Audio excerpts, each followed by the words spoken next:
Je suis Judith Ouessou. Je suis la, je suis,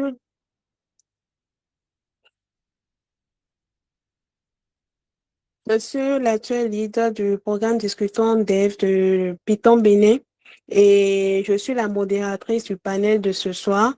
Et ce soir, je suis avec Monsieur Briand et Monsieur Eddy. Je vais laisser Monsieur Eddy se présenter après Monsieur Briand et nous allons rentrer dans le vif du sujet et je vais vous expliquer un peu comment le panel va se passer. Monsieur Eddy, la parole est à vous. Merci beaucoup. Bonsoir à tous. Je suis Eddy Agossou. Je suis ingénieur en hydraulique dans la vie active et parallèlement à ça, je suis investisseur à la BFVM et je produis du contenu assez sur l'éducation financière de la BFVM à travers les ateliers de la BFVM. OK. Monsieur Briand. Bonsoir à tous. Excusez-moi, je vous avais perdu à un moment parce que j'avais des soucis techniques.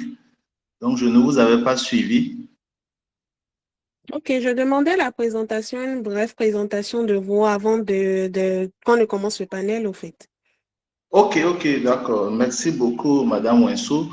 Moi, je suis Brian Idossou. Je suis salarié, entrepreneur et investisseur à la BRVM.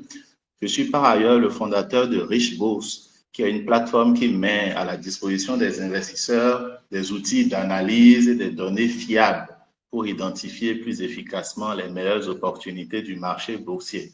Et cette plateforme est utilisée au quotidien par des milliers d'investisseurs qui l'utilisent pour prendre leurs décisions d'investissement. Et je suis ravi d'échanger avec vous ce soir. OK, super. Bon, je remets le contexte. Le mythe a été organisé. Le thème du mythe, c'est comment fructifier son épargne grâce à la BRVM. Et on a pensé ça parce que, bon, il y a beaucoup de techniques d'épargne, certes au Bénin, surtout en Afrique de l'Ouest, mais on ne parle pas souvent de la BRVM qui est un bon moyen de pouvoir économiser de l'argent, surtout si on veut faire de l'épargne à long terme. Et lors de ce panel, j'aimerais bien demander à tout un chacun de garder le micro fermé.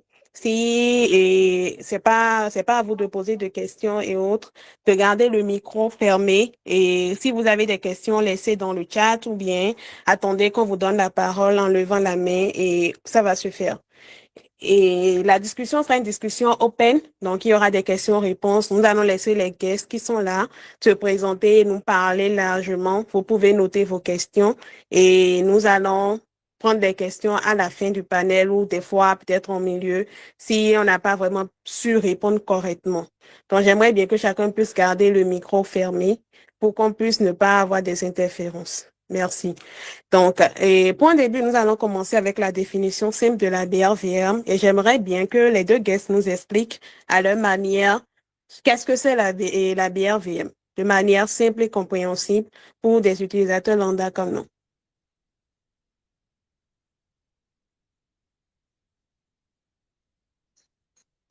Bon, je peux démarrer, hein? D'accord. Ok. Donc, bon, de manière simple, il faut dire que la BRVM, c'est un marché.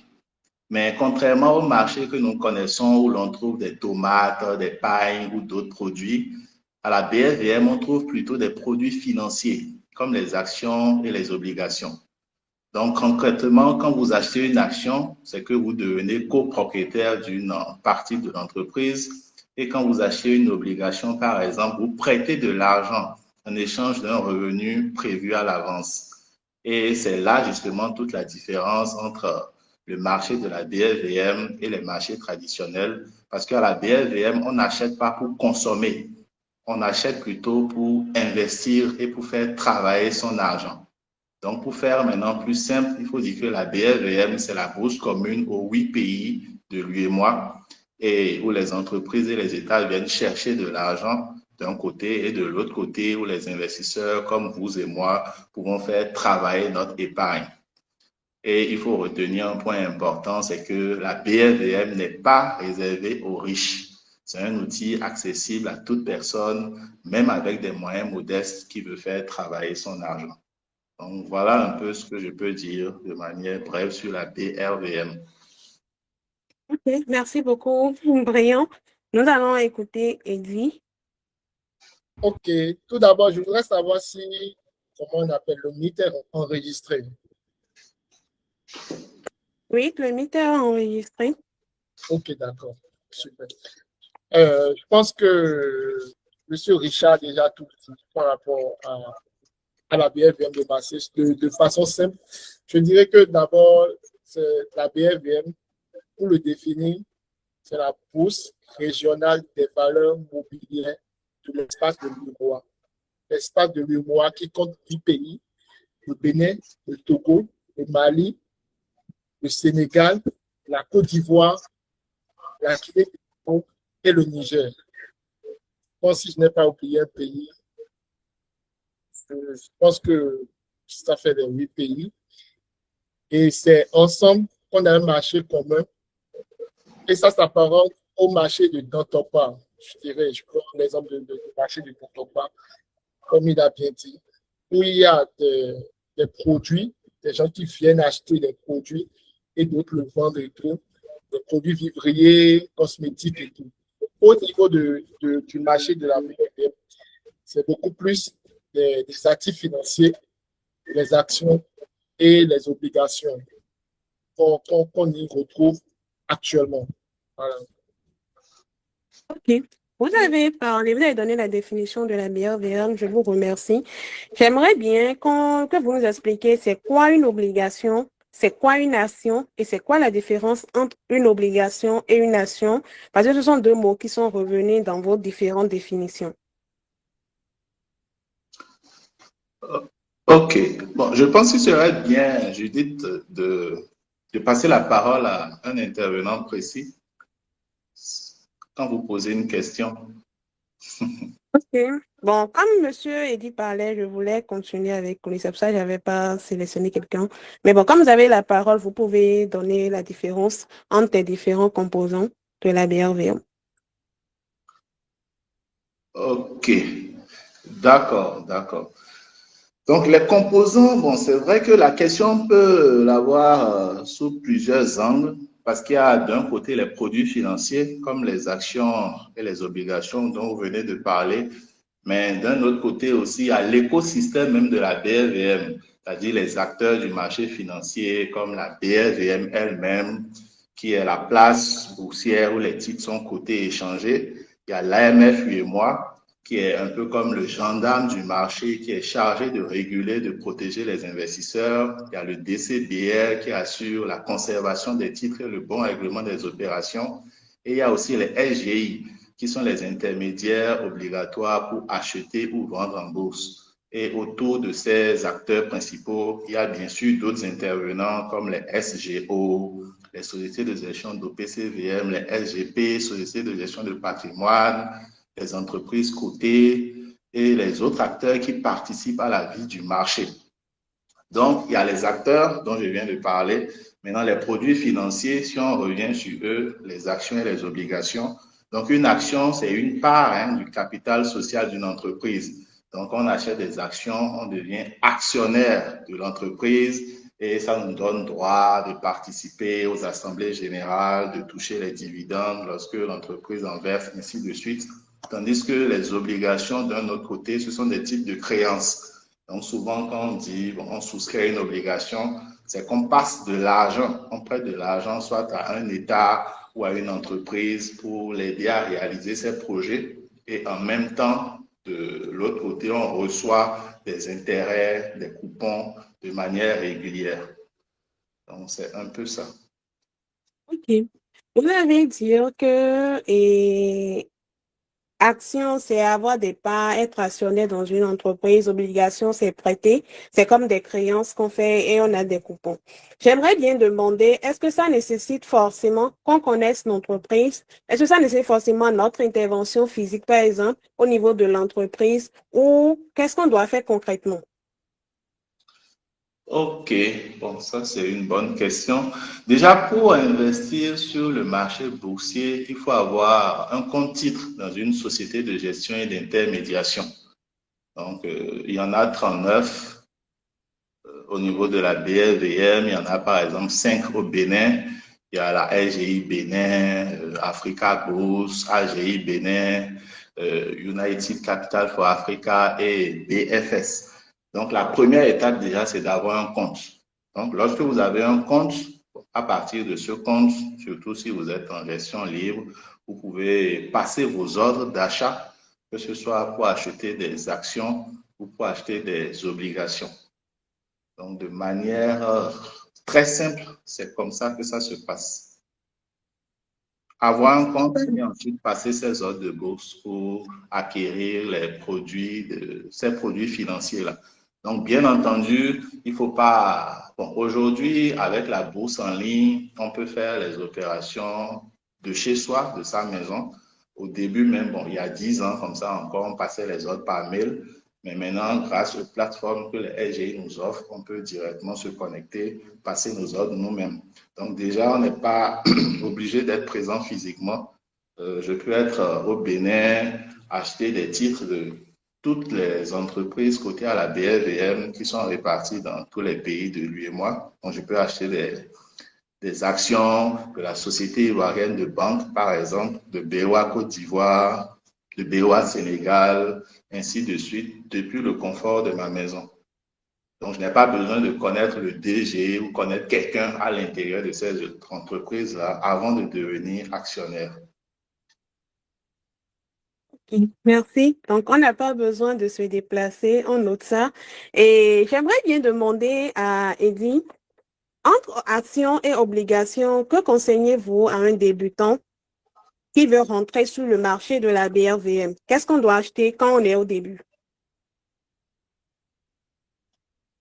Ok, quand on est au début, ce qu'il faut acheter, je pense que au niveau de cette question, les deux actifs, on peut les acheter. Tout dépend en fait de la personne et comment on appelle, de son profil et de comment elle se projette en fait. Si par exemple c'est une personne qui ne souhaite pas du tout se former par exemple, ou bien prendre des risques pour se former, pour comprendre comment on achète une action, comment on fait des opérations, comment on analyse une entreprise et tout, bon, il peut décider en fait d'acheter uniquement des obligations. Là, il emprunte de l'argent à l'État ou bien à une entreprise privée, des grandes entreprises qui viennent chercher de l'argent pour soutenir leur projet ou bien pour soutenir le budget de l'État. Donc, il peut emprunter à l'État, se contenter de prendre des coupons de 6% à 6% en moyenne sur des obligations et tout, et voilà, ne plus rien faire. Là, c'est une décision.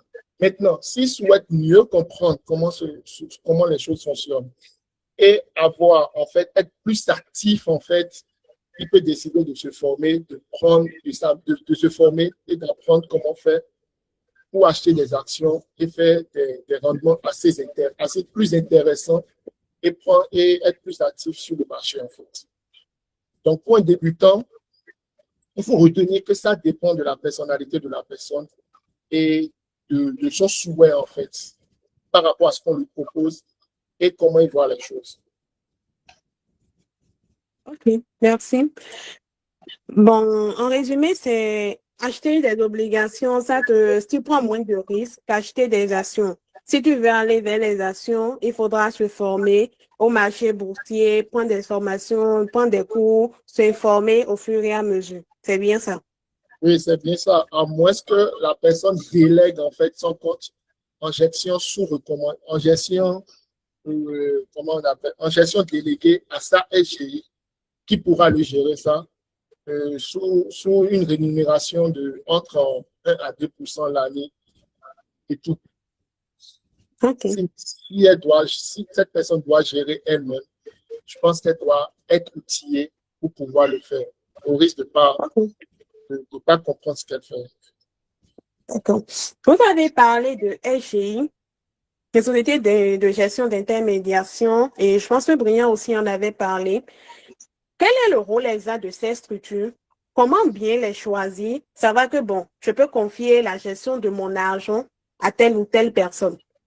Est-ce qu'il y a vous avez des sociétés à nous recommander au Bénin ou bien dans la zone de l'Afrique de l'Ouest qui font de la gestion qui sont des SGI, qui pourront nous aider à gérer nos comptes en tant que débutants sur le marché de la BRVM?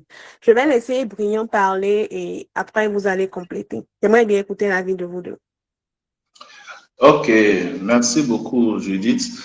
Donc, comme je le disais tantôt, pour investir à la BRVM, il faut obligatoirement passer par une SGI, Société de gestion et d'intermédiation.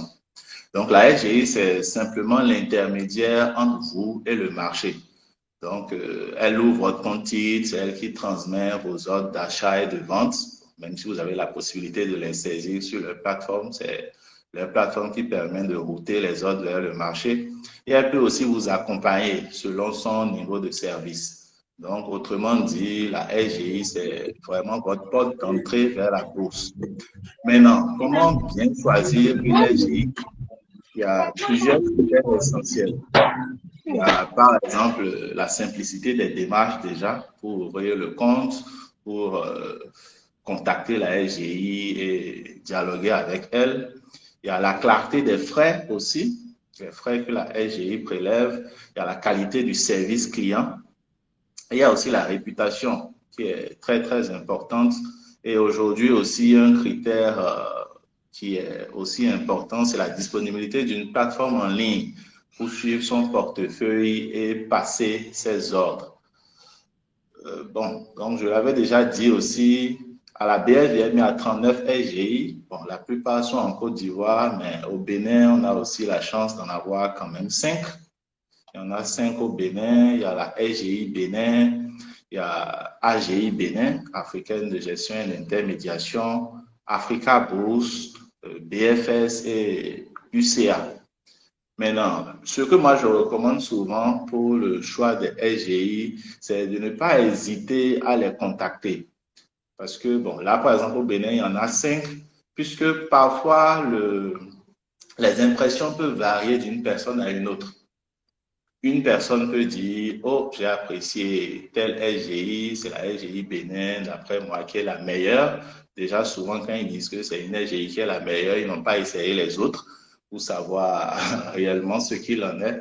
Donc, il y a parfois des perceptions. Et sur la plateforme Richbourse même, il y a une page qui recense les avis et les notes des investisseurs sur les différentes SGI qui peuvent déjà orienter non seulement les débutants, mais ceux qui investissent déjà dans le choix de leur SGI, s'ils veulent en changer ou s'ils veulent en adopter.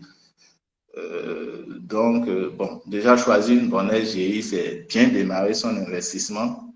Et comme je le disais encore, il faut vraiment contacter celles qui nous intéressent. Puisque quand on commence, il y a des noms qui ressortent. Au Bénin, on va peut-être plus parler de la SGI Bénin, de AGI, de Africa Bourse. Tout dépend déjà de la personne qu'on contacte pour avoir les informations. Puisque la personne ne peut nous renseigner que par rapport à ce qu'elle-même, elle connaît, par rapport aux expériences qu'elle a. Donc, les SGI, leurs tarifs sont différents, leurs services sont différents, mais étant des sociétés commerciales, elles se font de la concurrence et elles essayent aussi de s'améliorer toutes pour pouvoir attirer plus de clients et fournir de meilleurs services. Donc, c'est un peu ce que je peux dire par rapport à cette question, en attendant peut-être d'autres points spécifiques à approfondir. Ok, Eddie, on t'écoute. Est-ce que tu as des apports à faire par rapport aux sociétés de gestion d'intermédiation? Bon, comme apport, je pourrais dire le fonctionnement d'approvisionnement du compte titre, qui est aussi très important par rapport aux SGI. Par exemple, actuellement, il y a des SGI qui ont plus innové par rapport à d'autres. Quand je prends certaines sociétés où directement, tu peux approvisionner ton compte directement à partir du mobile money. Ils ont des codes marchands. Tout simplement, depuis ton compte mobile money, tu fais un dépôt sur le compte marchand, tu envoies la capture à ton gestionnaire et le compte est approvisionné. Alors que vous avez d'autres SGI qui sont toujours encore avec des banques et qui n'ont pas de compte bancaire dans toutes les banques pour les approvisionnements afin d'aller des banques où il n'y a pas trop d'influence pour faire les dépôts. Donc, je dirais aussi que cela aussi pèse dans le choix et le temps d'approvisionnement du compte aussi. Donc, moi, par exemple, j'ai vécu une expérience qu'au début, j'avais un compte dans une SGI, mais cette SGI ne fournissait pas, une SGI au Bénin, mais qui ne fournissait pas la bourse en ligne. C'est vrai qu'il y avait un accès au compte en ligne, mais ça ne permettait pas d'avoir accès directement au marché et de voir réellement ce qui se passe et tout par rapport à certaines choses. Donc, c'était une insuffisance et je l'ai remonté plusieurs fois, mais à cause de cela, moi, j'ai dû transférer mes fonds ailleurs parce qu'ils ont d'abord exigé que chaque ligne, par exemple, pour chaque ligne d'action que tu as, pour le transfert, ça peut être 35 000 francs, par exemple. Donc, c'était des méthodes pour garder, comment on appelle, les clients. Donc, qu'est-ce que j'ai simplement fait? C'est des retraits. Je suis sorti des positions et j'ai fait des retraits que j'ai amenés, que j'ai découvert d'autres SGI qui me permettaient en fait d'avoir accès à la bourse en ligne, à la plateforme du marché et tout, et d'avoir une meilleure vue sur le marché et d'avoir en fait des systèmes de paiement où je peux directement passer par du mobile money pour recharger, comment on appelle, le compte. Donc, je pense que c'est aussi un pilier essentiel par rapport OK. au choix. J'aimerais bien, comme nous sommes des débutants, j'aimerais bien que vous nous donniez le nom de votre SCI, si ça ne vous dérange pas, bien sûr, pour qu'on puisse se référer à eux. Vous allez donner des avantages, par exemple, par rapport à d'autres concurrents et autres. Parce que bon, moi, je demande ça déjà. Je sais que d'autres vont le faire. Et au-delà de ça, c'est plus facile, par exemple, maintenant de faire la recherche par Momo que de dire on va se déplacer à chaque fois. Donc, si vous pouvez donner le nom du SGI, ça serait vraiment un plus. Sachant très bien que c'est pas le seul SGI qui existe. Monsieur Briand en a cité bien d'autres. Donc, vous pouvez aussi vous renseigner auprès de ces autres pour voir leurs avantages par rapport à ce que Monsieur Eddy va donner. Okay. Déjà, il faut aussi noter qu'on n'a pas l'obligation d'avoir notre SGI dans notre pays de résidence. Notre SGI peut être en Côte d'Ivoire ou bien une SGI qui se situe en Côte d'Ivoire. Le problème pour OK. certains, c'est aussi la proximité. Savoir que si j'ai une situation, je peux me référer quelque part de façon physique. Alors, moi, pour la petite expérience, moi, j'ai deux SGI actuellement que j'utilise. Il y a AGI et UCA. Alors, avec AGI, le dépôt, le montant minimum à déposer, je pense aujourd'hui, ils disent 0 francs. Mais sinon, moi, j'avais fait l'ouverture de compte minimale pour l'ouverture du compte, c'est 50 000 francs. Mais avec, comment on appelle les 50 000 francs là, vous pouvez acheter des actions ou bien des obligations. C'est pas que c'est un montant que vous ne pouvez pas utiliser. Vous pouvez l'utiliser. Ils ont la plateforme, la bourse en ligne, ce qui permet d'être sur le marché et de pouvoir passer les ordres soi-même, voilà. Alors que ceux qui n'ont pas la plateforme, la bourse en ligne, c'est-à-dire vous envoyez des mails pour envoyer vos ordres et tout, et demander est-ce que c'est validé, est-ce que tel temps, si vous voulez annuler, envoyer des mails et tout, donc c'est compliqué. Donc, j'ai choisi AGI. Aussi, AGI, pour le moment, ils n'ont pas encore le système de mobile money, mais eux, ils ont des comptes bancaires, en fait, dans toutes les banques comment on appelle, du Bénin. Donc, pour faire un approvisionnement, généralement, tu essayes d'aller dans des, comment on appelle, dans des banques où tu sais qu'il n'y aura pas d'affluence. Ne pas trop tarder lors des approvisionnements et tout. Et généralement, quand moi je fais des approvisionnements, au bout de 24 heures, ou bien, oui, au bout de 24 heures, le compte est crédité. Voilà. Mon retour d'expérience sur AGI. Alors, UCA, l'ouverture de compte, c'est à partir de 100 000 francs. Et UCA a, comment on appelle, une plateforme et aussi le mobile money avec Certicash et, comment on appelle, un code marchand, MTN aussi. Tu peux faire des dépôts pour approvisionner les comptes.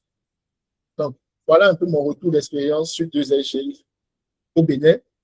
Et je voudrais dire que à AGI a une application où tu peux te connecter directement à ton compte, mais UCA ne l'a pas encore. Donc, c'est un peu ce que je peux dire par rapport aux SGI que j'ai déjà utilisés. Voilà. Donc, je ne voudrais pas parler de dire le nom de la SGI où il n'y a pas de plateforme et tout. Il ne faudrait pas que cela soit perçu comme on appelle un avis négatif de ce truc-là. Voilà. Ok, merci beaucoup pour le partage. Et je vais demander à Brian, on va parler argent maintenant. J'aimerais bien qu'on parle un peu argent. Vous allez parler d'approvisionnement de comptes, données d'ordre. J'aimerais bien qu'on commence par l'approvisionnement de comptes. Combien il faut avoir? On est au Bénin, on est salarié, on veut se lancer dans la BRVM. Combien il faut avoir minimum en poche après avoir eu l'idée? Ok, merci Judith. Bon, déjà, le premier message à faire passer, c'est qu'il n'est pas nécessaire d'être riche pour commencer. Donc, au niveau de la première étape, disons, c'est l'ouverture de compte. Et pour ouvrir son compte au niveau des SGI, certaines ne demandent aucun capital minimum, aucun montant minimum pour l'ouverture du compte, comme Eddy le disait tout à l'heure. Et sur le marché, l'action qui coûte la moins chère est à 32 francs. Donc, c'est comme si théoriquement, bon, avec 32 francs, on peut déjà commencer à investir. Mais dans la pratique, pour investir de manière efficace, bon, je recommande quand même de démarrer avec un minimum de 50 000 francs. Ça, c'est vraiment le minimum pour pouvoir acheter des actions, pouvoir enfin faire quand même quelques petits arbitrages. Et si vous n'avez pas ce montant de 50 000, bien entendu, ce n'est pas un problème. Vous pouvez prendre le temps d'épargner progressivement, avoir ce montant-là avant de vous lancer. Parce qu'il faut dire que, bon, l'une des recommandations, par exemple, quand on investit en bourse, c'est d'investir de l'argent dont on n'a pas besoin immédiatement.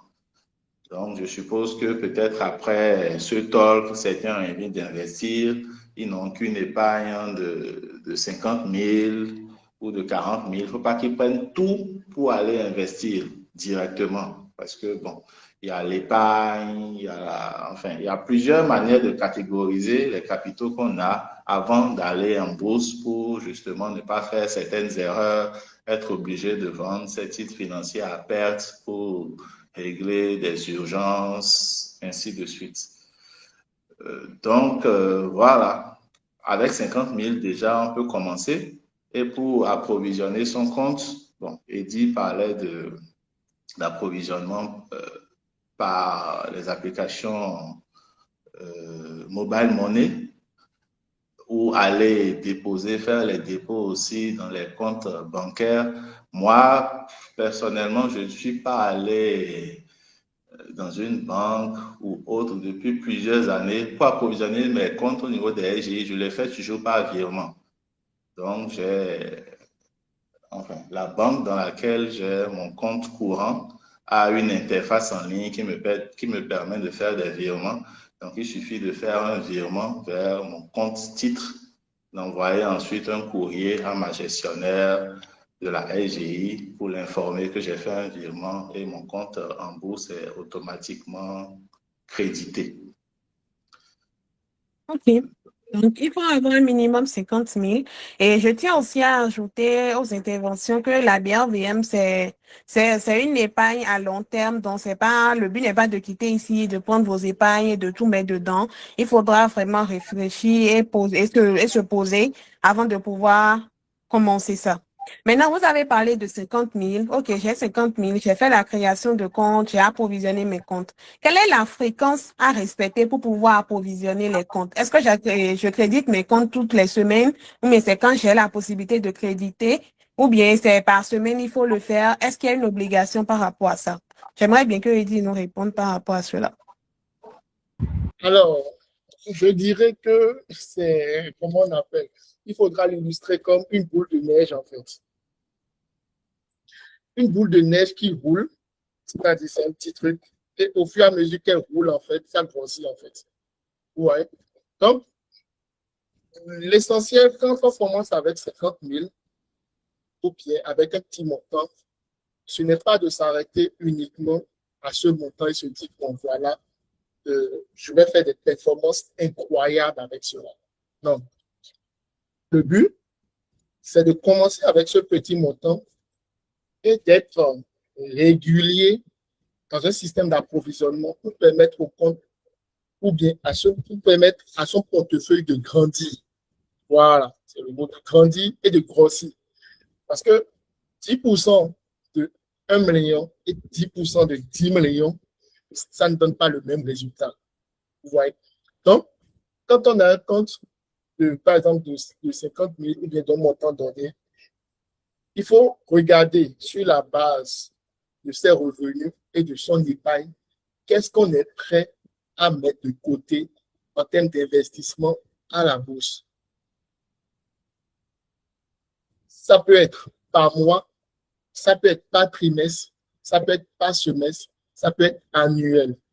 Donc, ça dépend aussi de la façon dont, comment on appelle, les revenus viennent. Si c'est mensuel, on peut décider, par exemple, moi, je suis salarié et chaque mois, je dépose un montant fixe sur mon compte titre. Chaque mois. Et je l'ai déjà fait. Et c'est une discipline, en fait, pour moi, de le faire. Si j'ai un montant qui est supérieur avec une autre activité, je le mets sur le compte.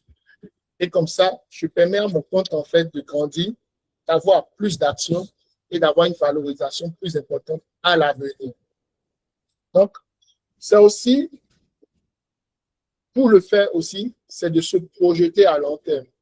C'est-à-dire, on n'investit pas pour un an, je dirais, on investit pour des années, sur 10 ans, sur 15 ans, sur 20 ans, et avec des objectifs, en fait. C'est-à-dire, il ne s'agit pas d'ouvrir un compte titre parce qu'on veut ouvrir un compte titre.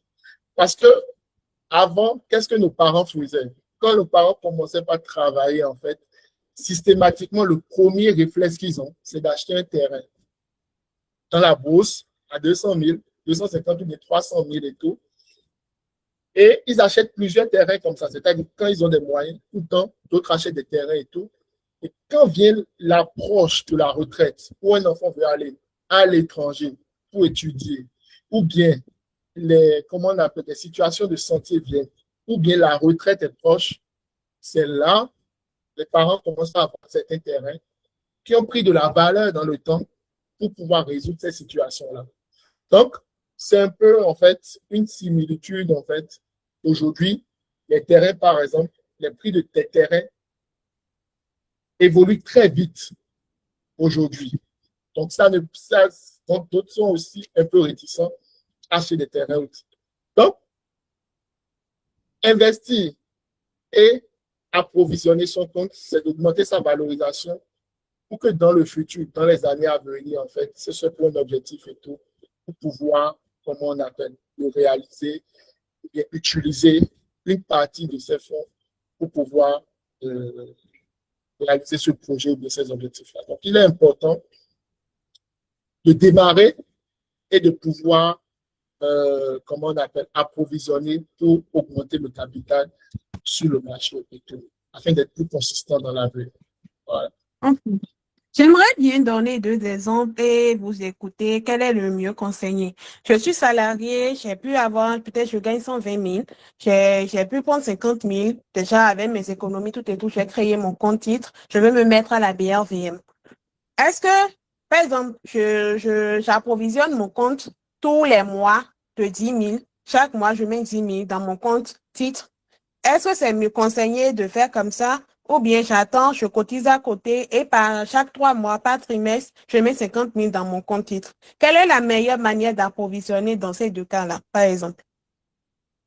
OK, dans ces 2 cas, je pense ça dépend aussi de la personne. Mais je pense beaucoup plus déjà à la base, à la première méthode, c'est-à-dire de faire des renforcements systématiques. Parce que si tu décides de cotiser là et tout, pour le faire chaque 3 mois peut-être qu'il y aura une situation, une petite situation, hein, que tu peux laisser, ou bien des tentations et tu vas dépenser l'argent, comment on appelle, pour d'autres choses. Et je pense que déjà, quand on a un revenu, en fait, la première des choses qu'il faut faire, c'est d'avoir un budget. C'est-à-dire, c'est d'évaluer nos dépenses et d'établir un budget en fonction de nos dépenses et tout. Et d'intégrer, comment on appelle, un système de paiement en premier. Payer le loyer, les factures, tout ça, ce n'est pas se payer en premier. C'est payer d'autres personnes qui ont déjà réalisé quelque chose pour pouvoir avoir droit comment on appelle, à un service en fait, à un bien pour le mois. Donc, se payer en premier, c'est épargner. Donc, c'est d'abord clairement d'établir un budget. Si on fait trop de dépenses en distraction, de réduire les distractions et tout, et de pouvoir en fait dégager ce que j'appelle l'épargne. Maintenant, après avoir dégagé la ressource épargne, là, ça veut dire que tu te payes réellement toi-même. Fixer un objectif pour cette épargne et dégager maintenant ce qui ira en investissement et tout. Et cet investissement, par exemple, ça peut être le choix comment on appelle, de la BRVM et de son compte titre et tout, et s'atteler à, comment on appelle, à garder cette discipline et tout pour le faire, pour approvisionner son compte. Au-delà de ça, avoir un peu de liquidité, comme on parle de fonds d'urgence pour des situations de santé ou des choses qui viennent subitement, en fait. C'est ce que je dirais. OK, merci. Bria, j'aimerais bien demander, entre les tontines qu'on fait quotidiennement, l'achat de terrain et faire construction de location et investir dans la BRVM, quelle est la meilleure solution? Est-ce que la BRVM nous rapporte plus que de peut-être acheter un terrain peut-être dans un village lointain en attendant que ça prenne de la valeur ou bien de construire des locations? Est-ce que la BRVM nous et cette manière d'épargner, cette nouvelle manière d'épargner, est-ce que ça nous apporte plus de bénéfices que de faire ce qu'on connaît classé de manière classique? Ok, merci beaucoup Judith. Bon, il faut commencer à dire que chaque solution a sa place, hein. Donc la tontine, pardon, ça aide à la discipline d'épargne. L'immobilier, évidemment, ça peut être pertinent, mais déjà, il faut avoir beaucoup de capital et ça immobilise beaucoup d'argent. Alors qu'avec la BRVM, on peut commencer avec des moyens modestes et faire fructifier le capital au fur et à mesure. Donc, on parle d'immobilier, bon, on parle de terrain, je sais pas, le montant minimum, je sais pas, hein, 250 000, 500 000, 1 million. Il faut quand même un capital assez conséquent. Alors qu'en bourse, comme on l'a dit, même avec 50 000, on peut déjà commencer. Maintenant, au-delà des montants requis pour démarrer tous ces investissements-là, si on doit faire une comparaison en termes de potentiel de gain entre la BRVM et l'immobilier, de manière absolue, je vais dire que la BRVM peut rapporter beaucoup plus que l'immobilier, mais ça, c'est bien entendu, bon, déjà, ça dépend des produits financiers sur lesquels on investit. Là, on parle déjà des actions. Et ça dépend aussi de nos compétences et de la manière dont on arrive à sélectionner les bonnes actions. Donc, pour dire que sur notre marché, l'année dernière seulement, il y a des actions dont les cours ont été multipliés par 2, par 3, alors qu'avec l'immobilier, ce n'est pas possible. Mais dans le même temps, parfois aussi, les cours des actions sont aussi divisés par 2 et par 3. Donc, ce n'est pas pour laisser croire que les choses sont faciles, mais c'est pour donner un peu les possibilités. Donc, la BRVM aussi, en fonction de la manière dont on investit, il y a plusieurs stratégies d'investissement. Pour ceux qui sont des rentiers, ceux qui investissent dans la rente pour avoir des dividendes de manière régulière, on peut un peu comparer ça à un investissement immobilier. Parce que dans l'investissement immobilier, ceux qui construisent les maisons et qui perçoivent des loyers peuvent être comparés à ceux qui investissent aussi en bourse et qui perçoivent des dividendes de manière régulière. Et si je dois comparer ces deux types d'investisseurs, par exemple, je dirais que les dividendes, quand on investit dans une société qui a une bonne politique de distribution de dividendes, ces dividendes-là peuvent augmenter beaucoup plus vite que les loyers. Parce qu'en bourse, à la BRVM, il y a des sociétés qui non seulement versent de bons niveaux de dividendes, mais ces dividendes-là fluctuent au cours du temps. Alors qu'au niveau des loyers, il faut souvent laisser passer plusieurs années, peut-être faire des travaux avant de pouvoir augmenter ces loyers-là. Et bon, il y a les risques d'impayés, les locataires, un locataire part pendant plusieurs mois, la maison est vide, il y a un manque à gagner, ainsi de suite. Bon, bien entendu, en bourse aussi, parfois des sociétés qui étaient bonnes il y a 5 ans, qui versaient bien les dividendes, après ont des problèmes aussi, n'arrivent plus à en verser. Donc, les dividendes peuvent également être coupés. Donc, pour résumer un peu mes propos, déjà, pour la tontine, c'est pertinent pour ceux qui ont du mal à épargner. Donc, ça leur permet de développer leur discipline d'épargne, d'avoir un peu d'argent de côté qu'ils peuvent après utiliser pour réaliser leurs projets et éventuellement même pour investir en bourse. Bon, il y a la banque aussi, dont on n'a pas parlé, mais que je cite quand même, qui permet quand même d'avoir de la liquidité de manière quasi instantanée et qui apporte une certaine sécurité aussi.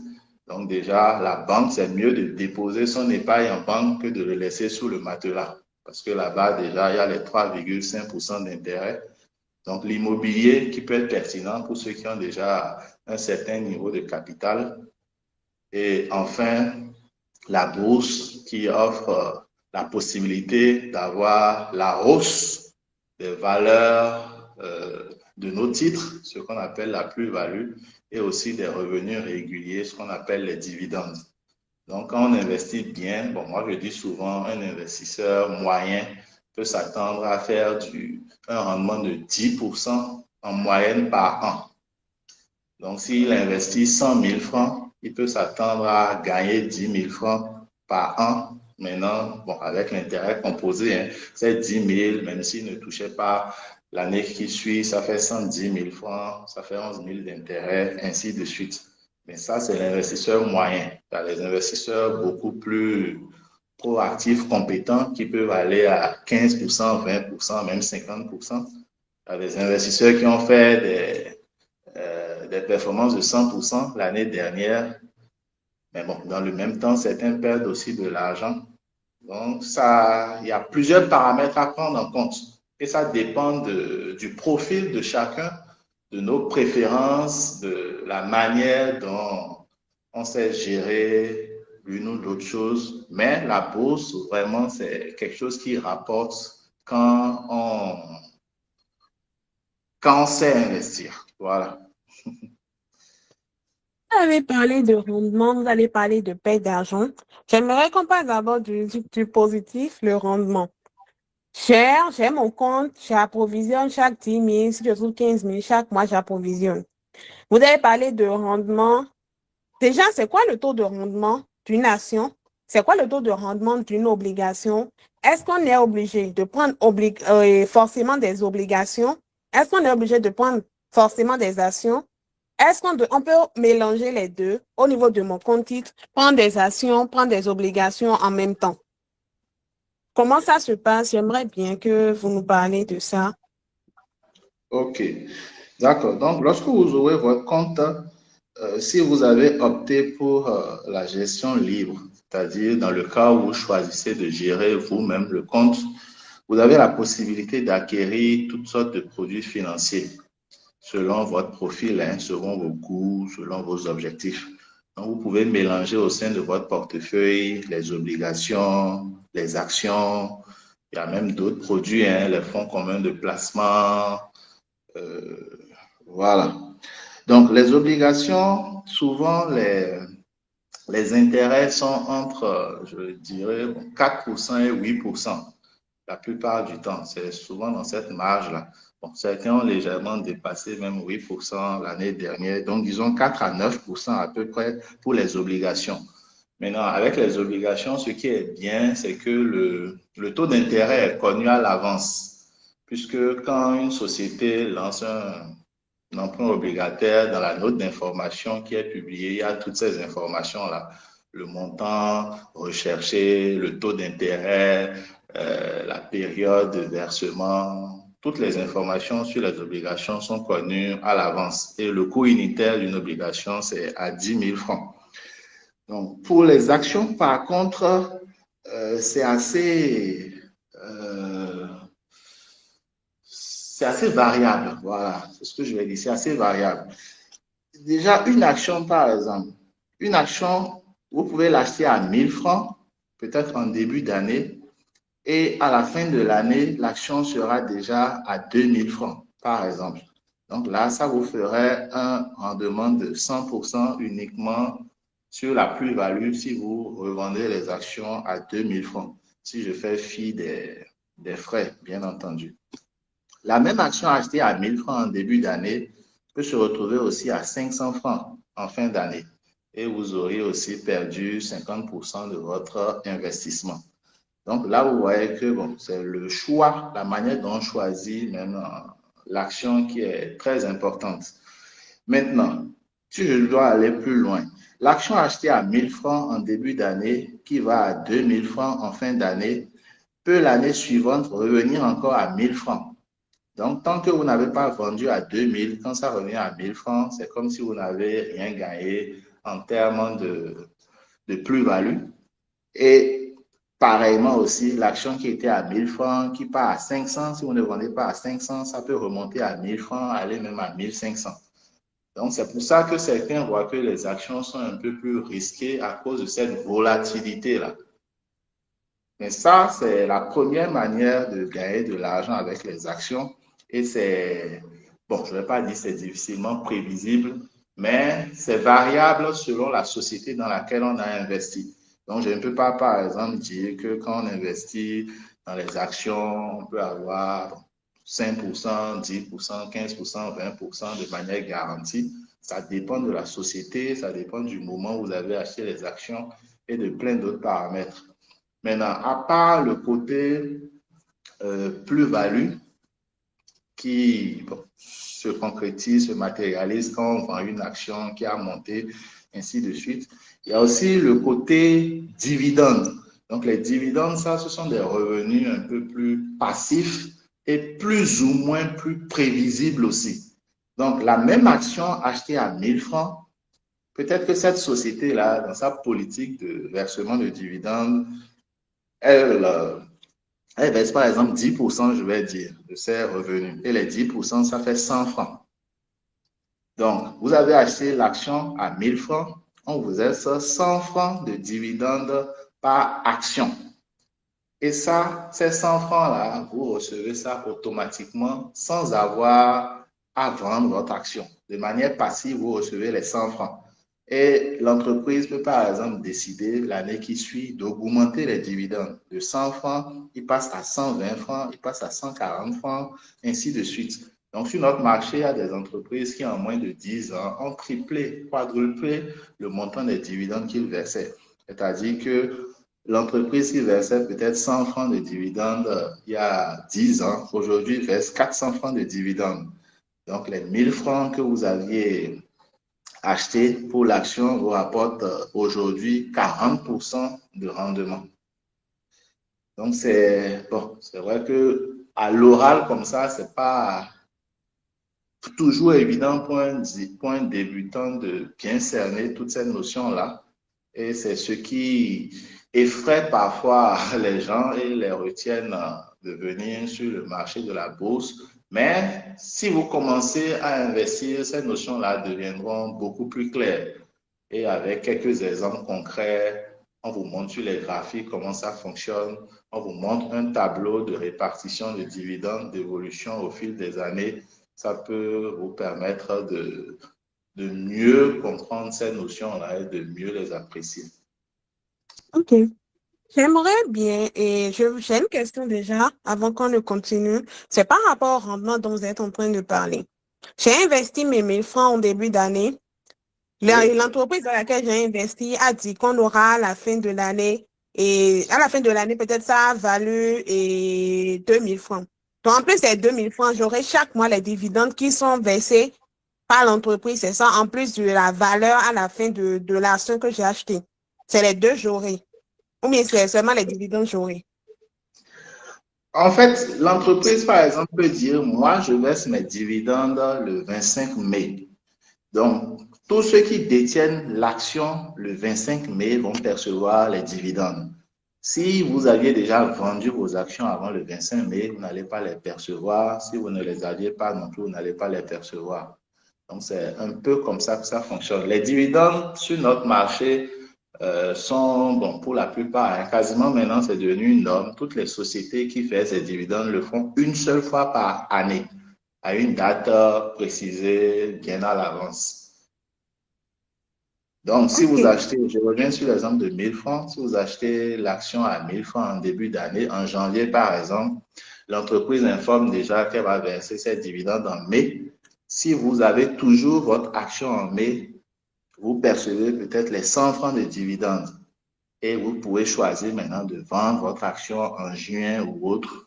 Peut-être que le cours serait à ce moment-là à 1200, 1500, 800, 700 et vous pouvez bénéficier des deux, mais pour bénéficier du dividende en particulier, vous devez détenir l'action le jour du versement de dividende, ou bon, on appelle ça le jour de la cotation S-dividende. OK. Donc, quand on a des actions, c'est deux choses. Tu reçois des dividendes de la part de l'entreprise et tu peux vendre ton action plus cher que ce que tu as eu acheté ou moins cher que ce que tu as eu acheté. Par contre, tes obligations, c'est fixe. Quand tu achètes une obligation, l'entreprise vous dit, vous qui m'avez prêté de l'argent, vous serez payé à chaque fin d'année avec des intérêts de 7%. Donc, si tu as investi 1000 francs, tu as 7% de rendement et c'est fixe. Il n'y a pas de dividende, il n'y a pas de vente. Ou bien, est-ce qu'on ne vend pas les obligations? Oui, c'est possible aussi de vendre les obligations, mais bon, le marché des obligations n'est pas aussi liquide que celui des actions, mais c'est possible de vendre les obligations aussi. Donc, les cours des obligations fluctuent aussi légèrement, hein. C'est toujours autour des 10 000 francs du prix acquis sur le marché primaire. Donc, ça fluctue aussi. C'est possible de le faire. Mais bon. OK. Bon, j'aimerais bien demander à Eddie de nous aider. Je pense que c'est M. Briand qui a parlé. J'aimerais demander à Eddie de nous aider par rapport au secteur. Aujourd'hui, vous êtes sur le marché boursier. Vous avez déjà eu à investir et autres. Quel secteur nous conseillez-vous pour pouvoir démarrer? Quels sont les secteurs que vous connaissez, peut-être qui sont moins risqués, ou bien sur lesquels la valeur des actions prennent rapidement, ou bien la valeur des obligations est beaucoup plus rentable? Ok, déjà, par rapport au secteur, déjà les obligations, en fait, on dit plus il y a de risques, plus le rendement est intéressant. Donc, les obligations, il n'y a pratiquement pas de risque. Le risque, c'est le défaut de paiement au niveau de l'État ou bien de l'entreprise qui a contracté la dette. Mais généralement, ces deux entités s'assurent de toujours régler leur dette par rapport au truc. Donc, c'est des rendements assez fixes au niveau des obligations. Maintenant, au niveau de, comment on appelle, des actions, on a plusieurs secteurs parce que les entreprises sont de différents horizons. On a le secteur bancaire, on a le secteur industriel, on a le secteur services publics et transport. Aujourd'hui, sur le marché, nous avons 47 entreprises cotées à la BRBM. Et en matière de secteur, je dirais actuellement, comme je dit maintenant, le secteur, ce n'est pas en fait systématiquement aller prendre son argent pour y mettre directement. Il faut d'abord l'analyser tout et tout. Parce que on a déjà une très grande période de hausse qui s'est produite et tout. Donc, je dirais le secteur que je dirais le plus, c'est la banque. C'est le secteur bancaire. C'est le secteur qui est beaucoup performant, je ne vais pas dire beaucoup, qui est performant, qui est constant et qui plus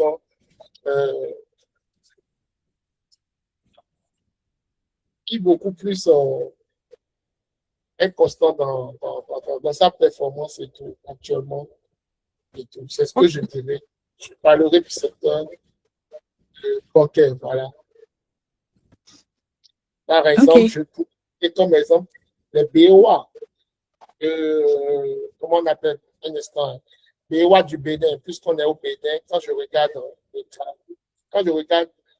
BOA du Bénin, par exemple, au début de l'année, depuis le 1er janvier, le plus bas coût de BOA du Bénin, c'était à 5 800.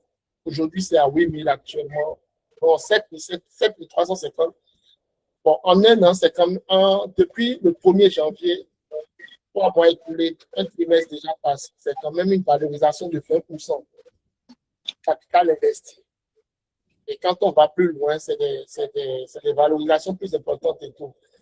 Donc, vous voyez, alors que en déposant de l'argent à BOA du Bénin en 3 mois, je ne pense pas qu'il y aura cette valorisation-là. C'est 3,7% à la fin de l'année et tout. Donc, c'est un exemple palpable. Le secteur bancaire est assez intéressant, je dirais. OK. Merci beaucoup pour la suggestion. Et maintenant, ma question, c'est de parler des risques. On a parlé du point positif, prendre des actions, prendre des obligations, tout ça, c'est bon, rendement, dividendes, tout ça. J'aimerais qu'on parle des risques. Est-ce que vous avez eu cas, ou bien vous connaissez, depuis que vous êtes sur le marché de la BRVM, des boîtes dans lesquelles les gens ont entrepris, mais dans les secteurs dans lesquels les gens ont entrepris, où ils n'ont pas eu à la fin de l'année des rendements ou bien les dividendes n'ont pas été payés pour les actions? Est-ce que les gens ont eu des pertes? Est-ce que vous connaissez des cas de pertes? Et comment on doit procéder en cas de perte? Pour la OK. question de perte, j'aimerais bien que vous nous éclaircissiez. Voyons. Ok, d'accord. Merci beaucoup pour la parole. Bon, il faut être très clair, hein. Investir en bourse comporte des risques. La valeur des actions peut baisser. L'investisseur peut perdre une partie de son capital, surtout s'il investit sans comprendre, il investit au mauvais moment ou il investit sur une seule entreprise ou sur la mauvaise entreprise, je dirais. Donc, pour prendre un cas simple, l'année dernière, on a une action qui s'appelle Filtisac, dont le cours est passé quasiment de 3 000 à 6 000 et ensuite de 6 000, je vais dire, à 3 000 à nouveau. Donc, sur cette même action, certains se sont fait beaucoup d'argent, mais d'autres ont aussi perdu beaucoup d'argent. Ceux qui l'avaient acheté à 3 000, qui l'ont vendu à 6 500, ont gagné beaucoup d'argent. Mais ceux qui l'ont acheté au sommet à 6 500, quand c'est redescendu, bon, à 3 500 ou autre, bon, s'ils n'ont pas vendu jusque-là, ils sont en perte latente, mais s'ils ont déjà vendu, c'est qu'ils ont perdu quasiment la moitié de leur capital. Donc, ça, c'est l'exemple d'une action parmi tant d'autres, mais c'est un peu comme ça que le marché boursier se passe, puisque les actions sont volatiles, elles fluctuent, elles montent, elles baissent. Donc, si tu achètes au mauvais moment, si tu es pressé de vendre, il se pourrait que tu perdes de l'argent. C'est pour ça que déjà, pour les débutants, par exemple, on recommande d'investir sur le long terme dans des entreprises solides. Puisque dans ce type d'entreprise, même si d'aventure le cours venait à baisser, les fondamentaux de l'entreprise font que le prix de l'action finit par augmenter avec le temps. Donc, on perd, hein? On perd de l'argent sur les marchés tous les jours. C'est pour ça qu'il y a des méthodes de gestion de risque. Déjà, il faut comprendre ce qu'on fait lorsqu'on investit. Il ne faut pas mettre tout son argent sur une seule action, à moins qu'on soit vraiment sûr à 100% de ce qu'on est en train de faire. Il ne faut pas vouloir des gains rapides, sauf si on est un super, super bon trader. C'est qu'en bourse, il y a toujours des exceptions. On donne des conseils, mais qui, en fonction du profil de l'investisseur, peuvent ne pas être pertinents. Mais comme l'audience aujourd'hui, c'est quand même plus ou moins des personnes, des débutants en bourse, je vais donner les conseils adressés aux débutants. Il faut par exemple diversifier ses investissements. On dit souvent qu'il ne faut pas mettre tous ses œufs dans le même panier. Il ne faut pas non plus diversifier à l'excès. Tu ne peux pas avoir 50 000 francs et acheter 10, même 5 actions différentes. Il faut que ce soit une diversification maîtrisée, mais ne pas mettre tous ses œufs dans le même panier. Investir sur le long terme, investir dans ce qu'on comprend. Et par rapport aux dividendes, déjà, toutes les sociétés ne versent pas des dividendes. Et même les sociétés qui en versent régulièrement, il se pourrait qu'elles aient des difficultés. Cette année, par exemple, sur le marché boursier, il y a une société qu'on appelle la Bank of Africa Niger qui, les 10 dernières années, versait régulièrement les dividendes. Mais cette année, elle a décidé de ne pas en verser parce qu'elle elle a actuellement des difficultés. Donc, elle a décidé de couper les dividendes. Donc, les investisseurs, les rentiers ou les investisseurs qui comptaient sur ces dividendes-là n'auront rien cette année. Il se pourrait que l'année prochaine, elle en verse suffisamment si sa santé financière s'améliore. Donc, investir, la première des choses, c'est savoir ce qu'on fait. Et pour savoir ce qu'on fait, il faut se former. Il y a plusieurs manières d'investir en bourse. C'est ça qui est génial avec la bourse. Il y a une option, peu importe notre profil, peu importe notre situation, nos objectifs, il y a un produit financier ou une manière d'investir qui peut nous correspondre. Déjà, on n'est pas obligé d'investir soi-même en gestion libre. Il y a la gestion sous mandat où vous pouvez confier la gestion de votre compte, de votre portefeuille à des professionnels. Bien entendu, c'est contre une rémunération, mais il y a cette manière d'investir là qui peut déjà vous permettre de gagner plus que ce que l'épargne classique vous offre. Il y a aussi la gestion à travers les produits communs, comme les fonds communs de placement, bon, à travers les sociétés de gestion d'OPCVM. Là, vous achetez, je vais dire, des parts dans ces fonds-là. Et il se pourrait aussi qu'on vous verse des dividendes, ainsi de suite. Donc, c'est pour dire qu'il y a d'autres manières d'investir qui ne sont pas forcément investir vous-même. Que ce soit les options collectives comme chez les LGO ou la gestion sous mandat. Donc, quand vous décidez d'investir vous-même, vous devez vraiment savoir ce que vous êtes en train de faire. Parce qu'en bourse, même si on ne peut pas perdre tout son capital, on peut perdre beaucoup d'argent.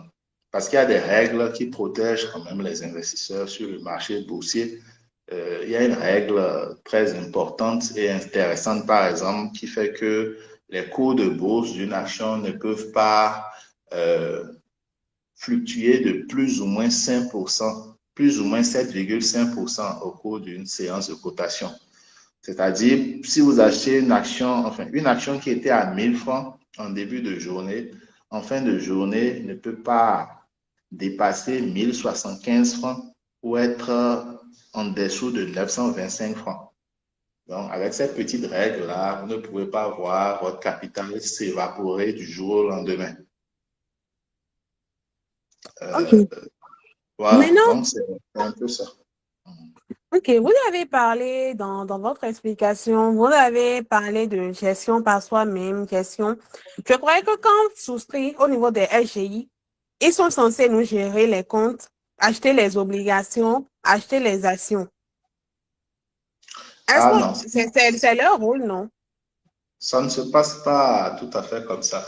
Quand vous créez le compte, bon, il y a un contrat que vous signez. Donc déjà, ils vont vous demander pour quel mode de gestion vous optez. Est-ce que vous optez pour la gestion libre, où vous devez gérer vous-même votre compte, sélectionner vos actions, vos obligations, en tout cas gérer entièrement le compte, ou bien vous choisissez la gestion sous mandat, ou plutôt c'est eux qui vont gérer le compte pour vous, vous achetez les titres financiers. Bon, parfois il y a une gestion qu'on appelle gestion déléguée, où bon, vous gérez vous-même avec leur assistance. Mais principalement, c'est deux modes de gestion, gestion libre ou gestion sous mandat. Et ça, c'est chez les SGI. Mais vous pouvez même vous référer directement à des SGO, comme la SOAGA, qui est une société de gestion d'OPCVM. Donc, eux, ils investissent aussi en bourse, mais dans des paniers. Ils peuvent dire, par exemple, ils ont tel fonds qui est constitué à 80% d'actions, 20% d'obligations, c'est pour les profils agressifs. Un autre constitué de 50% d'actions, 50% d'obligations pour les profils modérés, ainsi de suite. Eux ont déjà des paniers d'actions et vous dites juste que je vais acheter telle part, tel nombre de parts dans ce panier-là qui est géré aussi par les professionnels. Donc, vous, après, le jour où vous avez besoin de votre argent, vous vendez vos parts pour récupérer vos sous. Et certains FCP versent des dividendes. Mais là, c'est vraiment un panier d'actions que vous achetez. Donc, en fonction de la manière dont vous investissez en bourse, les choix, l'attitude à adopter et plusieurs autres éléments diffèrent. Ok, merci. Et je vais poser une dernière question. Est-ce que vous pensez est-ce qu'on peut vivre un jour de ces dividendes? Si j'investis dans la BRVM, est-ce que grâce aux dividendes, au rendement et autres, je peux avoir une bonne retraite? Ok, oui, bon, disons, un petit porteur ne vivra pas de ses dividendes dès le début. Ça, c'est ce qui est clair. Mais en revanche, il peut progressivement construire un portefeuille qui génère d'abord un complément de revenus, puis des revenus de plus en plus significatifs avec le temps.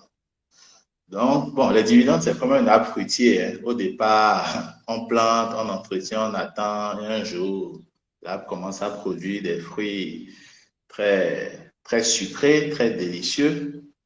Donc, l'objectif premier doit d'abord être d'investir dans les dividendes pour avoir un complément de revenus et être régulier, être patient, réinvestir aussi les dividendes à chaque fois pour bénéficier de la force de l'intérêt composé, la magie des intérêts composés. Réinvestir, réinvestir, réinvestir. Et sur le long terme, ça pourra donner quelque chose de consistant en fonction du capital qu'on a investi en bourse. Bon, moi, par exemple, personnellement, aujourd'hui, je peux déjà dire que je peux vivre de mes dividendes déjà, mais je n'y suis pas arrivé du jour au lendemain. C'est beaucoup d'années de discipline, d'investissement, de réinvestissement, de capitaux injectés aussi. Et c'est un objectif qui est atteignable dans tous les cas. Et tout dépend aussi de plusieurs facteurs, hein. Quand on dit vivre de ces dividendes, bon, certains peuvent vivre déjà avec, je ne sais pas, 100 000, d'autres avec 150 000, d'autres, il leur faut au moins 2 millions, 5 millions. Donc, en fonction il faut déjà faire une analyse pour voir de combien on a réellement besoin. Et en fonction de ce niveau-là, ce qu'il faut aussi investir est variable. Mais dans tous les cas, même si vous n'arrivez pas à vivre des dividendes, investir en bourse, si vous avez le profil de rentier, peut vous permettre d'avoir un complément de revenus non négligeable. Ok, bon. Je pense qu'on a fait le tour des obligations, des actions et autres. Et il y a un partie concernant le marché Allô? immobilier de la bienvenue dont on n'a pas parlé, que j'aimerais bien qu'Edith nous aide à commencer pendant quelques minutes et nous allons commencer à prendre des questions du public parce que là, le temps est en train de passer. Et j'aimerais bien qu'on parle des fonds communs de placement. Qu'est-ce que c'est? Est-ce que c'est mieux que les obligations et les actions? Qu'est-ce que c'est concrètement en quelques mots? Qu'est-ce que c'est le FCP? C'est quoi les avantages de fait du FCP? Ok, alors, avant de répondre à la question, permettez-moi de faire un petit détour. Il y a une chose qui n'est pas encore promue au Bénin, par exemple, et tout. On a parlé de l'investissement particulier, de l'investissement sous délégation, mais il y a l'investissement en tant que club d'investissement. C'est-à-dire que je sais que vous connaissez peut-être le Lions Club ou bien le Rotary et tout. Ce sont des clubs d'associations pour le service humanitaire, mais entre collègues au boulot, ou bien entre amis, ou bien en famille, on peut créer un club d'investissement pour investir à la BRVM et tout. Et ce genre de club se fait en toute légalité, en prenant un agrément en tant qu'association avec des règlements donnés que vous êtes assis pour élaborer et ensuite vous pouvez créer un compte titre avec ça et vous réunir pour, comment on appelle, partager ensemble des analyses et tout et faire fructifier le portefeuille. Donc, c'est un truc, je sais, qui n'existe pas trop à Cotonou ou au Bénin et qui serait peut-être aussi utile dans certains cas et tout. Maintenant, ça peut remplacer la tontine parce que la tontine se base sur de la confiance et généralement, beaucoup ont de, comment on appelle, de déception par rapport à ça, surtout quand ils ont mis leur épargne dedans et tout. C'est un truc qui ralentit beaucoup et tout.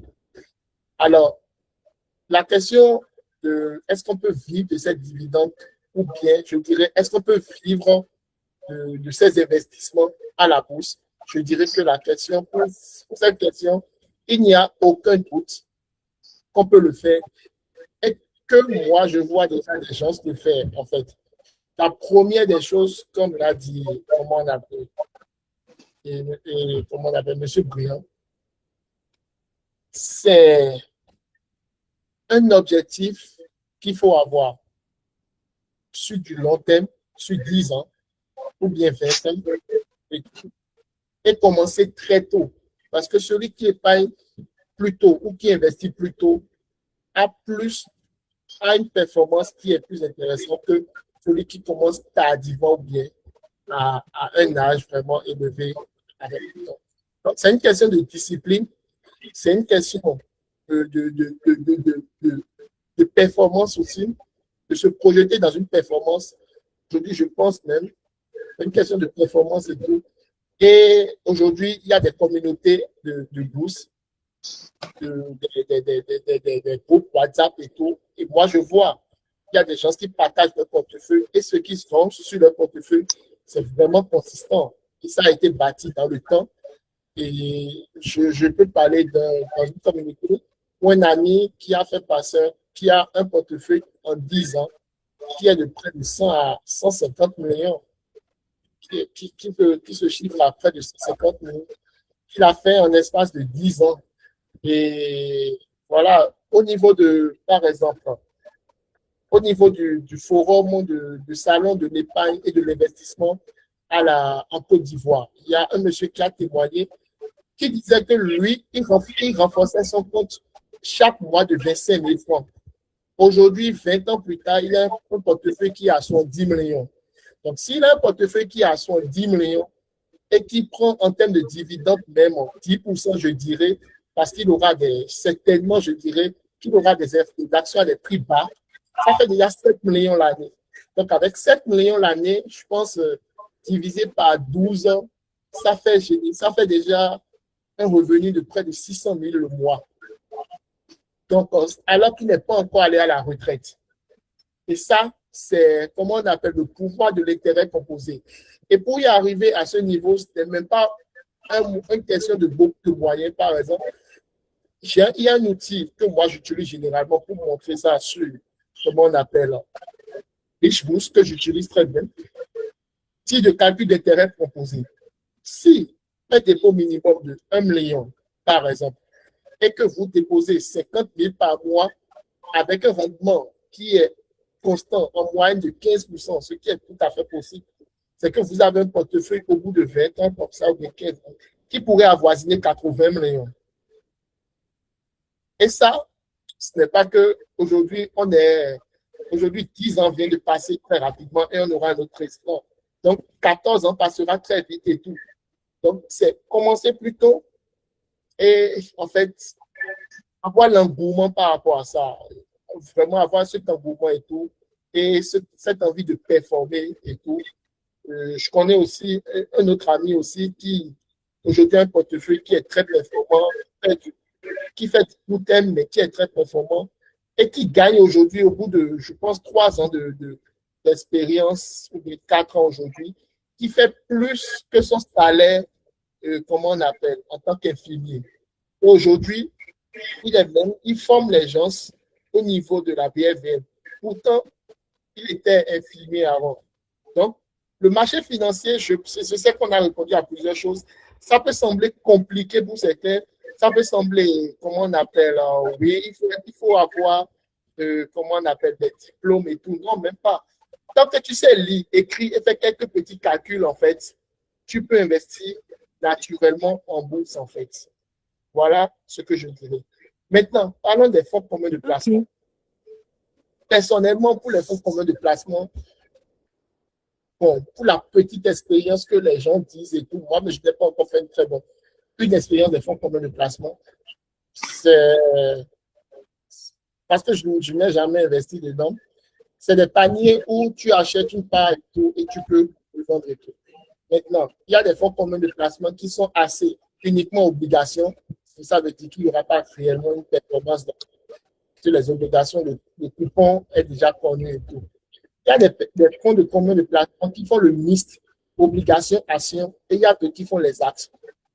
Moi, personnellement, dans certaines communautés où les gens font autour d'expérience en termes de performance des FCP, en fait, ils ont eu, c'était pas vraiment intéressant en termes de performance, je dirais. C'est vrai qu'il y a la liste et tout, et certaines FCP partagent leur performance et tout, mais bon, en termes de performance pour certaines FCP, c'était pas vraiment intéressant.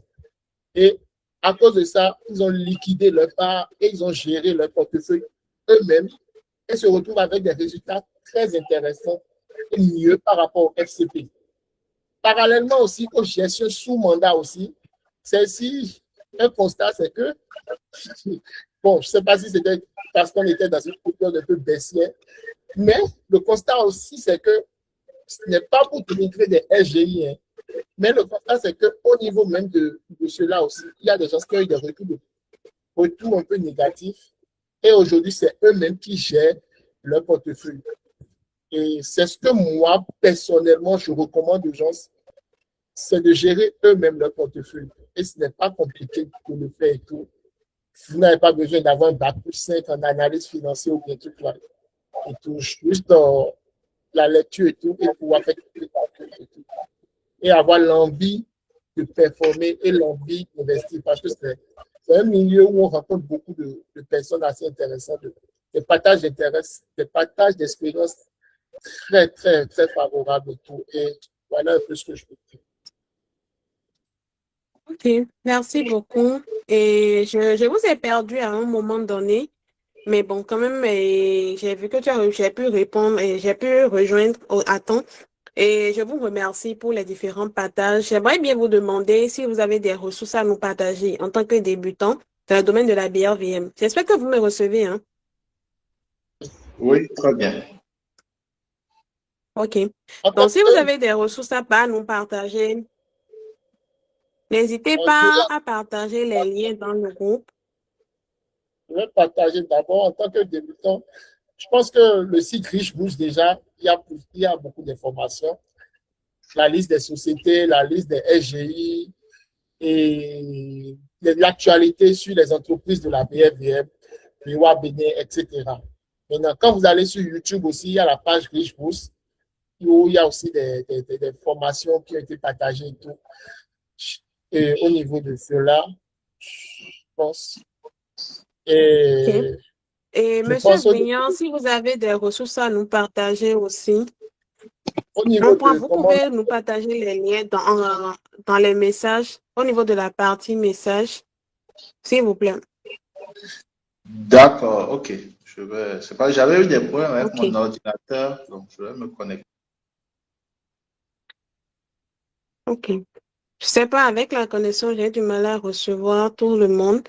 Mais quand même, bon, partagez-nous les ressources que vous pensez qui peut nous aider déjà en début de carrière et dans le monde de la BRVM. Maintenant, nous allons faire place aux différentes questions à prendre. Il y a Christian que je sais qui a posé des questions au niveau du chat. Et nous allons commencer par Christian. Je ne sais pas s'il est toujours là. J'aimerais bien que ceux qui ont des questions puissent lever la main et nous allons poser les questions. Et je tiens à notifier aussi que le temps passe un peu plus que prévu, mais nous allons faire l'effort quand même de continuer et voici la possibilité de faire peut-être une partie 2. On le fera, donc ne vous inquiétez pas. S'il faut une partie 2, on va s'organiser pour pouvoir le faire. Donc, ceux qui ont des questions, levez la main. C'est moi qui choisis ceux qui vont poser les questions. Et j'aimerais bien qu'on soit bref dans les questions.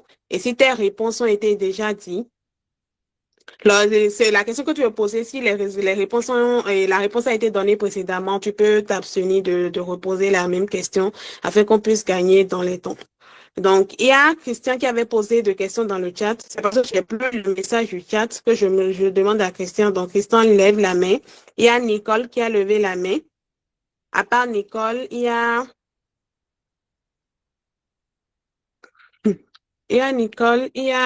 et Marcelin qui a levé la main. C'est bon pour les questions? D'autres personnes ont des questions?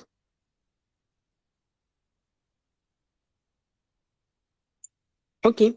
C'est bon. Donc, ceux qui ont des questions, vous adressez directement la question à l'un des panélistes et il vous répond directement.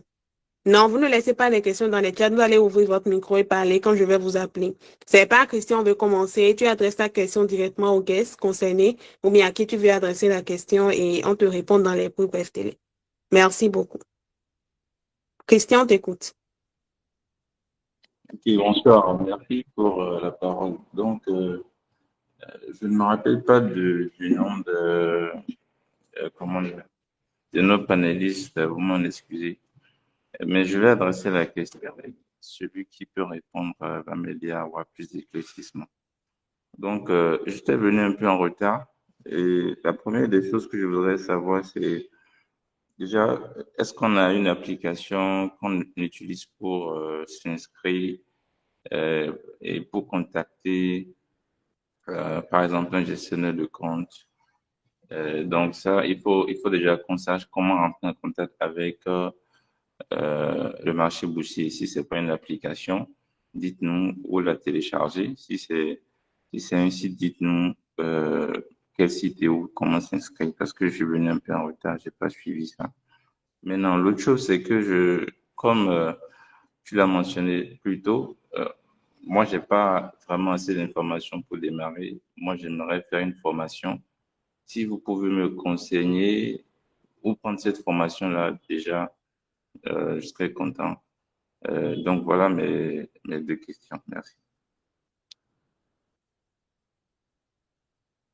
Ok, je vais laisser Brian répondre à cette question. Ok, d'accord. Merci beaucoup. Donc, déjà, par rapport à la prise de contact, je pense, avec les SGI, j'ai laissé dans le chat la liste des sociétés de gestion et d'intermédiation. Donc, vous pouvez les filtrer par pays. Vous avez normalement pour chaque SGI un contact et aussi la localisation si vous souhaitez vous rendre là-bas physiquement ou avec le nom même, vous pouvez faire des recherches supplémentaires pour les contacter sur les réseaux sociaux. Donc, après, maintenant, bon, chaque SGI a son application propre pour investir. Mais je pense que là, vous parlez déjà de la prise de contact. Donc, si vous allez sur la plateforme Richebourse, il y a la liste des SGI et leurs informations qui pourront vous aider à prendre contact avec ces sociétés-là. Et par rapport aux formations, je crois bien que Eddy Agosu, il forme et il y a aussi sur la plateforme SGE, Rich Bourse, toujours la liste de quelques formateurs en bourse que vous pouvez aussi contacter qui pourront mieux vous expliquer le fonctionnement de la bourse. Rich Bourse a une formation d'initiation uniquement qui vous permet de voir qu'est-ce que c'est que la bourse, pourquoi les cours des actions fluctuent, tout ça. Mais la formation ne va pas sur les méthodes d'analyse. Ça, c'est un côté payant. Donc, nous, on offre gratuitement la vulgarisation, je vais dire, une formation de vulgarisation sur la bourse. Donc, vous pouvez nous contacter après et on vous enverra cette formation-là. Donc, comment contacter les différentes personnes que vous avez mentionnées? Ellie, par exemple, est-elle en contact ici?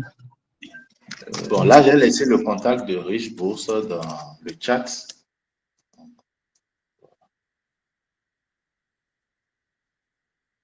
Merci. Je vous en prie. Là, Nicole. Nicole, pose ta question.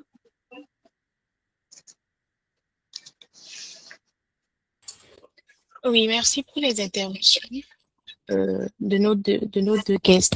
Moi, j'ai, disons, deux questions. Ma première question, c'est de savoir, en ce qui concerne les obligations sur le marché, est-ce qu'on peut se retrouver dans des cas de figure où l'entreprise n'est plus en mesure de payer le prêt qu'il a fait? Et dans ces cas-là, comment ça se passe? J'attends la réponse ou je pose les deux questions.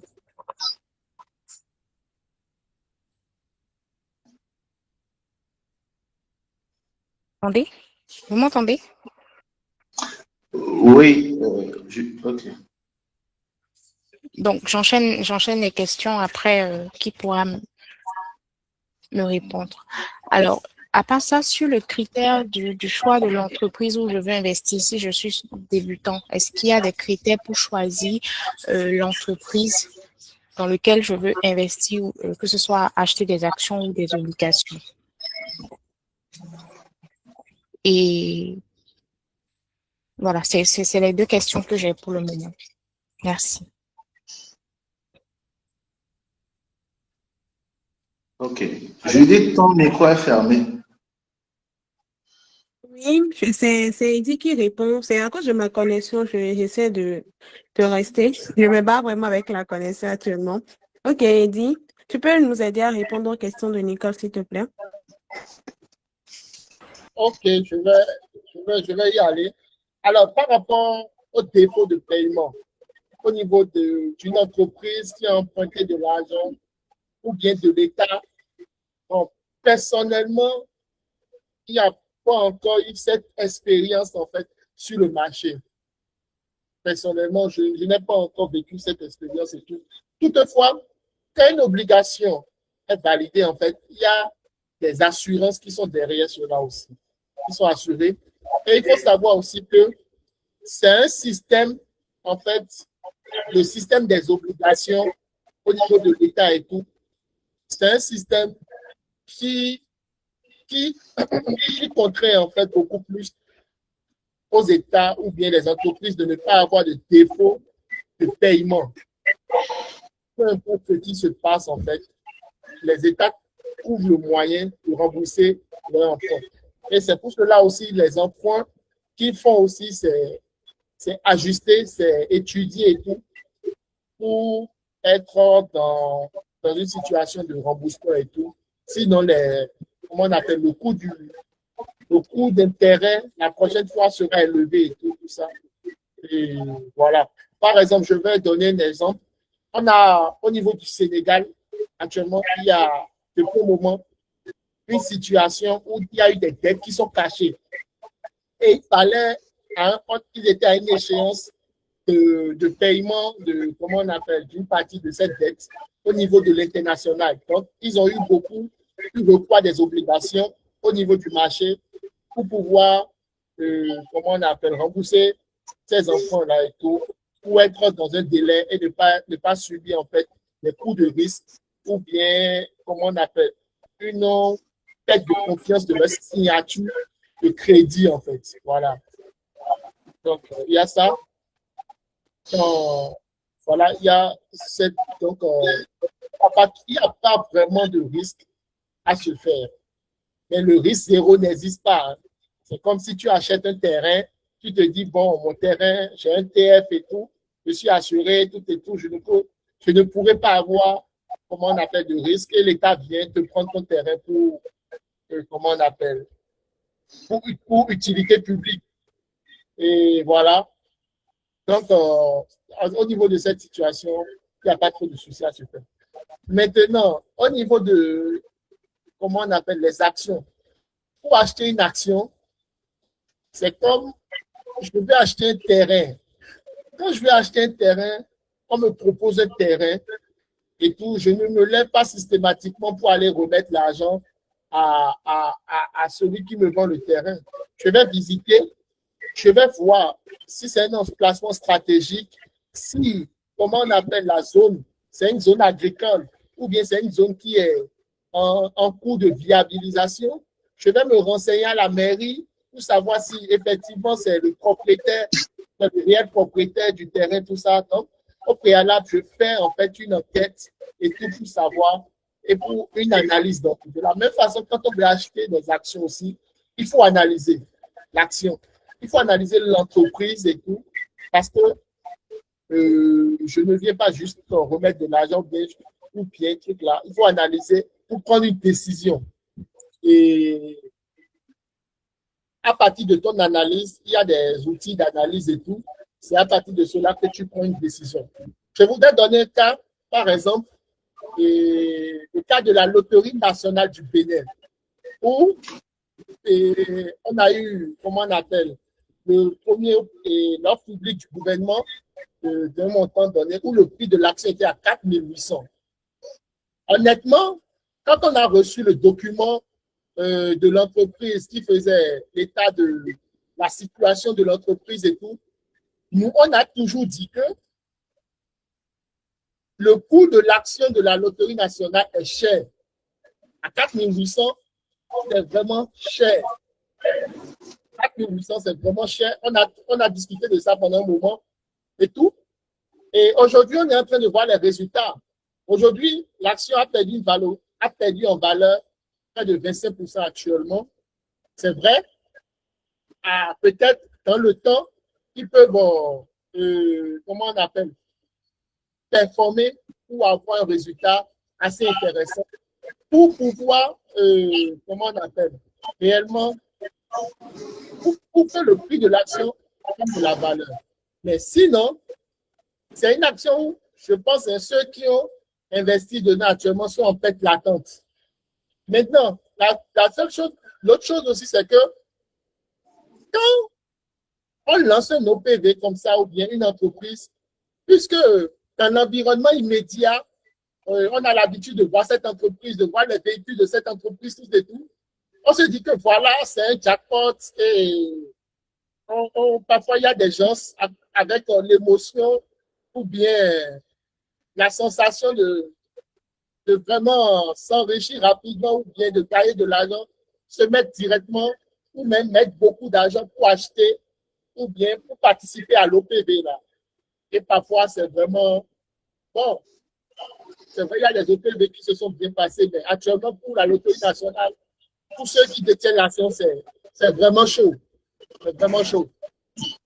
Donc, si vous avez analysé, par exemple, avec des outils qui leur ont montré que voilà, avec ce scénario, telle chose, en fait, et comment on appelle, ce n'est pas soutenable pour le moment, en fait. Voilà. Mais pourtant, bon, les fonds sont déjà encaissés maintenant. Voilà, il faut patienter pour ceux qui sont dedans et tout. C'est un exemple de tout. Et voilà. Ok, merci beaucoup, Eddy. On va prendre la question de Marcelin. Marcelin, on écoute ta question. Si je peux intervenir rapidement. Ok, bon, on t'écoute rapidement. Disons que le temps nous fait pression un peu. Oui, en fait, bon, par rapport au défaut de paiement pour les obligations, c'est vrai que ce sont des cas exceptionnels, mais c'est déjà arrivé une fois en janvier 2022. Il y a l'État du Mali qui n'avait pas pu payer les échéances des obligations à cause des sanctions qui étaient imposées par l'UEMOA et la CEDEAO au lendemain du coup d'État. Mais après, quand même, ils ont remboursé les investisseurs avec des intérêts aussi. Donc, c'est pour dire que ce sont des cas qui arrivent très, très rarement. Bon, moi, depuis plus de 11 ans, je suis sur le marché. C'est la seule fois où j'ai eu ce défaut de paiement, mais ce n'est pas exclu que ça puisse arriver. Et bon, pour la deuxième question, elle est trop large pour qu'on la développe ici. Les critères de choix des entreprises, ça dépend de votre profil, de la stratégie. Est-ce que c'est du trading, vous voulez faire de la croissance, de la rente et de plein de paramètres qu'on ne peut pas développer ici. Merci. Et on va écouter la dernière question, c'est la question de Marcelin. Marcelin, on t'écoute. Bonsoir, vous avez des questions? Oui, Allô? on vous reçoit faiblement. Oui, on vous reçoit faiblement.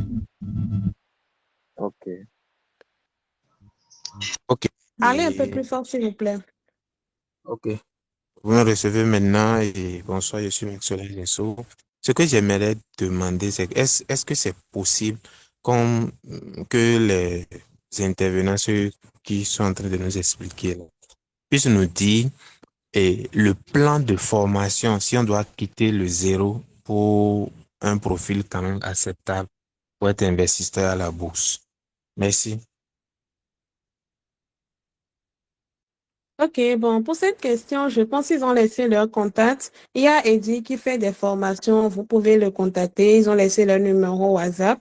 Il y a Richboost aussi qui a une liste de formateurs que vous pouvez contacter, vous allez payer, vous faire accompagner pour vous former à devenir investisseur. Ils ont laissé les différents contacts. Il y a aussi le groupe que Eddie a laissé où tu peux rejoindre et suivre les actualités liées à la BRVM. Maslin, c'est bon.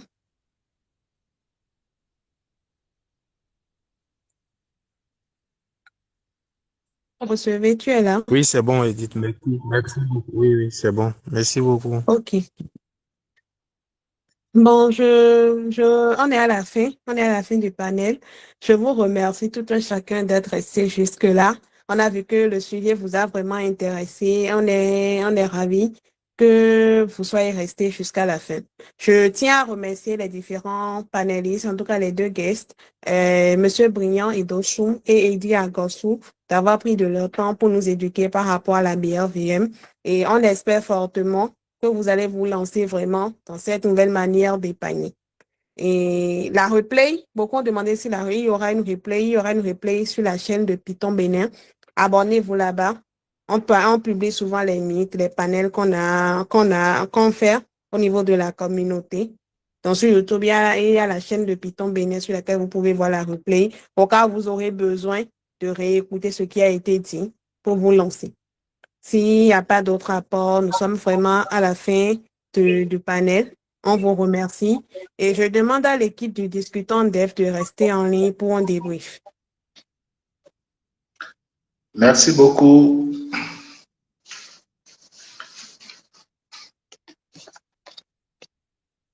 Merci, on vous en prie. Merci beaucoup.